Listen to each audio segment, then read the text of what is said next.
సంక్షేమ వసతి గృహాల్లో 100% అడ్మిషన్లు ఉత్తీర్ణతే లక్ష్యంగా పనిచేయాలని రాష్ట్ర సాంఘిక సంక్షేమ శాఖ మంత్రివర్యులు డోలా బాల వీరాంజనేయస్వామి తెలిపారు.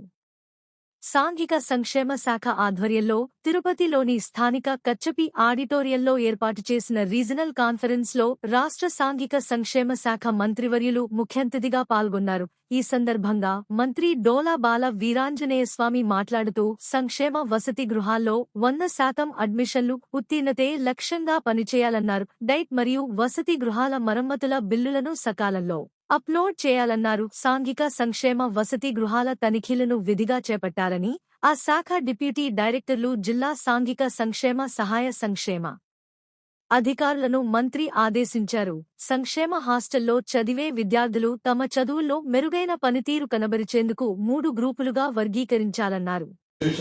చాలా ఇనిషియేటివ్స్ తీసుకోవడం జరిగింది. ముఖ్యంగా లాస్ట్ 8 months నుంచి సార్ మనము సుమారుగా district mineral fund, CSR, Tirupati జిల్లాలో చాలా ఇండస్ట్రీస్ ఉన్నాయి కాబట్టి CSR, district mineral fund plus మీరు మాకు ఇచ్చినటువంటి సుమారుగా 7 కోట్లకు పైన డబ్బులు అన్ని కన్వర్జెన్స్ చేసుకొని ప్రాపర్ గా మనం ఈడబ్ల్యూఐడిసి వాళ్ళతో కోఆర్డినేట్ చేసుకొని సార్ ప్రతి హాస్టల్ కి ఏమేమి రిక్వైర్మెంట్స్ అనేది ప్రాపర్ ఎక్సర్సైజ్ అనేది ఆల్మోస్ట్ 1 month పెట్టుకొని చేశాం.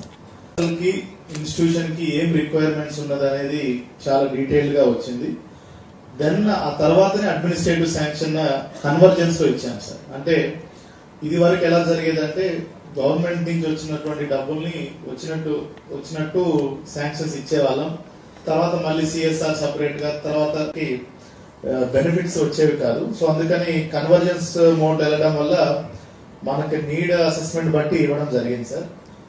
ఫోకస్ చేసింది కూడా చాలా బేసిక్ వాటి మీద ఫోకస్ చేశాం సార్. ఎందుకంటే డ్రింకింగ్ వాటర్ సోర్స్ సెగ్రిగేషన్, అన్ని సెప్టిక్ ట్యాంక్స్ కూడా ఎన్నో సంవత్సరాల నుంచి అంటే అలానే మెయింటెనెన్స్ లేకపోవడం వల్ల ఉన్నాయి. అదేవిధంగా మెషర్డ్ గా ఫ్యాన్స్, ఆల్ లైటింగ్, అదేవిధంగా కారిడార్స్ లో కూడా లైటింగ్ సార్. ఎందుకంటే చాలా మంది అందులోనే చదువుకుంటున్నారు పిల్లలు.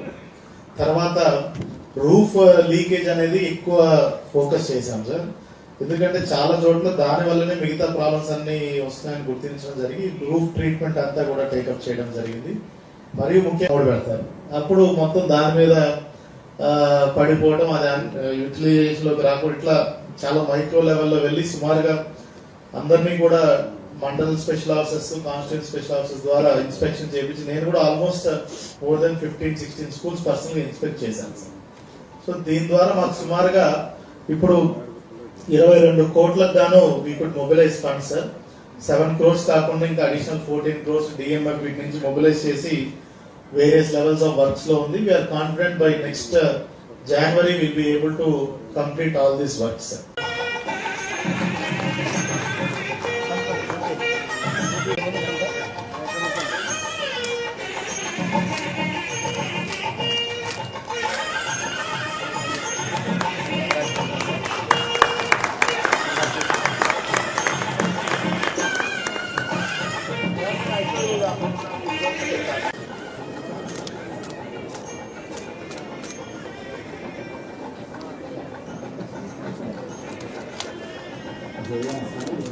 ఏంటంటే పిల్లలకు ఒక మంచి హైజీనిక్ కండిషన్స్ అందుకని మీకు రీసెంట్ గా ఒక మీ స్టోర్ రూమ్ ఎలా ఉండాలి, so how best it should be. So remaining premises మీరు ఎంత చక్కగా నీట్గా పెట్టుకోవాలి. రైనీ సీజన్ పిల్లలకి కమ్యూనికబుల్ డిసీజ్ వచ్చే స్కోప్స్ ఉన్నాయి. నాట్ ఎకడమిక్స్ ఇవన్నీ కూడా మనము ఫోకస్ పెట్టాలి. హెచ్డబ్ల్యూ అంటే ఓన్లీ మనము హాస్టల్ నిర్వహణ అధికారి కాదు. హెచ్డబ్ల్యూ అంటే ఒక holistic officer for the your particular hostel. 100 మంది పిల్లల భవిష్యత్తు సార్ చెప్పారు మీకు అప్పగించినట్టు. నువ్వు బాగా చూసుకొని చక్కగా చూసుకుంటే 100 కాదు 150 నో వేకెన్సీ బోర్డు పెట్టే పరిస్థితి వెళ్తుంది. పిల్లలు పెద్ద ఏం అడగరు, వాళ్ళకి మీ దగ్గర ఉన్నది సవ్యంగా పెడితే చాలు. శాఖ తరఫున అందరు వార్డెన్స్ తోటి మాట్లాడాలని చెప్పేసి మేము గత 3 నెలల నుంచి ప్లాన్ చేశాం. డిఫరెంట్ రీజన్స్ తో ఈ రోజుతోటి మన రాష్ట్ర వ్యాప్తంగా ఉన్నటువంటి అందరు హాస్టల్ వెల్ఫేర్ ఆఫీసర్తో ఏం జరుగుతున్నాయి, మీ దగ్గర చిన్న చిన్న లోపాలు సరిదిద్దుకోవాలి. రాష్ట్ర ప్రభుత్వం సోషల్ వెల్ఫేర్ డిపార్ట్మెంట్ మీ దగ్గర నుంచి ఏం ఆశిస్తుంది అని ఒక దిశానిర్దేశం చేయాలనే ఉద్దేశంతో మేము రావడం జరిగింది. ఈ మన శాఖ తరఫున ఈ శాఖ మంత్రిగా నేను చెప్తున్నా, మిమ్మల్ని మేము ఎవరిని కూడా నేను పనిష్మెంట్ చేయాలని అనుకోవట్లేదు. ఎందుకంటే మేమంతా ఒక డిపార్ట్మెంట్లో ఉన్నప్పుడు మిమ్మల్ని శిక్షిస్తే మేము సాధించేది ఉండదు. కానీ మీలో మార్పు కోరుకుంటున్నాను నేను.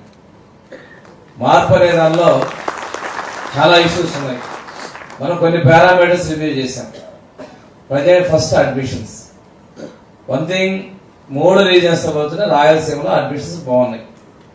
ఇలా చూస్తే ఇప్పుడు మన సెక్రటరీ గారు చెప్పినట్టు నేను నంద్యాల గర్ల్స్ హాస్టల్కి వెళ్ళాను. 200% అడ్మిషన్స్ వెళ్ళాయి post matric college girls hostel. అక్కడ నంద్యాలలో కాదు మిగతా చూస్తే కూడా ఓవరాల్ గా 150%, 170% అడ్మిషన్స్ అయినటువంటి ప్రాంతాలు చాలా ఉన్నాయి.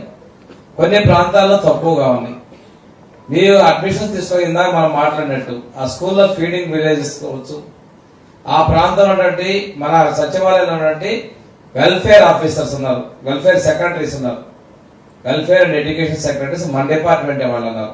ఆ గ్రామంలో ఎవరైతే ఉన్నారో ఐడెంటిఫై చేసి అరే పక్క విలేజ్ లో మంచి హాస్టల్ ఉంది అని అడ్మిషన్ చేస్తే మీరు వెళ్ళి మాట్లాడచ్చు. ఆ నియర్ బై వెల్ఫేర్ మన వెల్ఫేర్ ఆఫీసర్స్, ఏఎస్డబ్ల్యూఓస్ టీమ్ గా మోటివేషన్ ఎప్పుడైనా చేయండి. ఎందుకంటే మీరు చేస్తున్న ఇన్స్టిట్యూట్స్ లో ఆ సంఖ్య పెరిగితే మీకు వచ్చే ఫండ్స్ కూడా వస్తాయి, వెసులుబాటు ఉంటుంది, మీకు సాటిస్ఫాక్షన్ ఉంటుంది. రెండవది, అధికారంలోకి వచ్చిన తర్వాత సాంఘిక సంక్షేమ శాఖలో విప్లవాత్మకమైన మార్పులు తీసుకువస్తాం.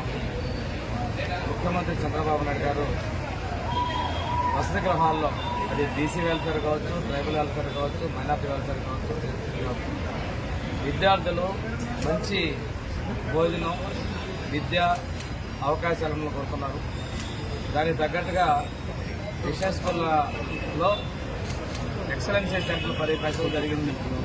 వసతి గృహాల్లో 143 కోట్ల రూపాయలు పెట్టి రిపేర్ చేయడం జరుగుతూ ఉంది. 55 కోట్ల రూపాయలు పెట్టి స్వచ్ఛాంధ్ర నుంచి టాయిలెట్స్ ఇవ్వడం జరిగింది. పిఎంఐజీ మరియు డిఎంఎఫ్ నుంచి 100 కోట్ల రూపాయలతో కొత్త బిల్డింగ్లు ఇవ్వడం జరిగింది. పోస్ట్ మెట్రిక్ విద్యార్థులు కూడా ఎప్పుడూ లేని విధంగా బెడ్షీట్స్, కార్పెట్ కూడా ఇవ్వడం జరిగింది. ఈ రోజున మొత్తం రాష్ట్రంలోని అందరూ వార్డెన్తో సహా 3 కాన్ఫరెన్స్ ద్వారా మేము అడ్రస్ చేయడం జరిగింది. వాళ్ళ సమస్యలు కూడా మేము తీసుకున్నాం. వాటన్నింటినీ పరిశీలించి వసతి గృహాల్లో 100% అడ్మిషన్ చేయడం, 100% విద్యుత్ సాధించే విధంగా చర్యలు తీసుకుంటూ వాళ్ళ కోసం సౌకర్యాలు పెంచే విధంగా మేము చర్యలు తీసుకుంటూ ఉన్నాం. ఎక్కడైనా కానీ వెల్ఫేర్ ఆఫీసర్స్లో కావచ్చు, మెట్రోపాలిటన్లో కావచ్చు, మంచి విద్య ఉండాలి. భవిష్యత్తులో వాళ్ళందరూ మంచి స్థిరపడాలని ముఖ్యమంత్రి ఆలోచన.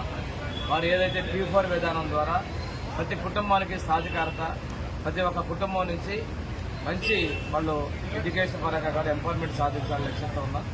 వాటికి తగిన అవకాశాలు కింది స్థాయి నుంచి తీసుకెళ్లే విధంగా మేము ఈరోజు ఈ రివ్యూలో తీసుకోవడం జరిగింది. నెల్లూరు నుంచి కర్నూలు వరకు మనటువంటి అందరూ డీడీలు, ఏఎస్డబ్ల్యూస్, వార్డెన్స్ కూడా జరిగింది. ఈ రోజుతో రాష్ట్ర వ్యాప్తంగా అన్ని ప్రాంతాల్లో కూడా